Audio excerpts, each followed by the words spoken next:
সুপ্রিয় দর্শক, আসসালামু আলাইকুম। টপ নিউজ 24 এর এখনকার সংবাদে স্বাগত। শুরুতেই জানিয়ে দেব আজকের বিশেষ সংবাদ শিরোনাম। এবার শেখ হাসিনা ও ইনুর কল রেকর্ড ফাঁস। এতক্ষণ শুনলেন সংবাদ শিরোনাম, এখন বিস্তারিত। পদত্যাগ করে ভারতে পালিয়ে যাওয়ার পর থেকে একের পর এক সামনে আসছে ক্ষমতাচ্যুত শেখ হাসিনার নানাজনের সঙ্গে ফোন আলাপ। এবার ফাঁস হলো জাসদের সভাপতি হাসানুল হক ইনুর সাথে তার কথোপকথনের একটি অডিও রেকর্ড। 17 আগস্ট রোববার প্রবাসী সাংবাদিক জুলকারনাইন সাহের তার সামাজিক যোগাযোগ মাধ্যমে অডিও রেকর্ডটি পোস্ট করেন।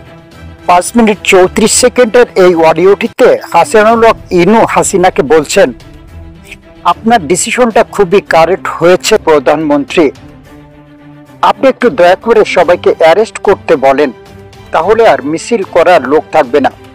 এ সময় শেখ হাসিনা হাসানুল হক ইনুর কথায় সম্মতি দিয়ে বলেন, আমরা রণক্ষেত্রের সাথী। এরপর ইন্টারনেট চালুর আহ্বান জানিয়ে ইনু বলেন, ইন্টারনেট চালু করতে বলেন, এটা আমাদেরই কাজে লাগবে, কারণ আমরা সমস্যায় পড়েছি। যদি ইন্টারনেট থাকে তাহলে আমরা নিউজ মিডিয়াকে ফ্লাড করে দিতে পারবো। এ সময় ইনু বলেন, বাংলাদেশে অন্য কোনো সরকার আসবে না।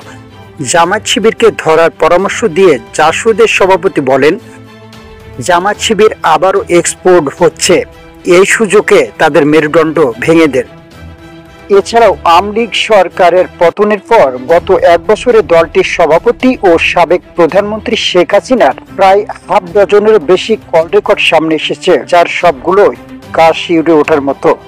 সুপ্রিয় দর্শক, এতক্ষণ আমাদের সাথে থাকার জন্য ধন্যবাদ জানাচ্ছি। আপনি যদি আমাদের চ্যানেল নতুন হয়ে থাকেন, অবশ্যই এই ভিডিওতে একটি লাইক দিয়ে পরবর্তী ভিডিও পাওয়ার জন্য আমাদের চ্যানেলটি সাবস্ক্রাইব করে সাথে থাকুন। ধন্যবাদ। আসসালামু আলাইকুম ওয়া রাহমাতুল্লাহ।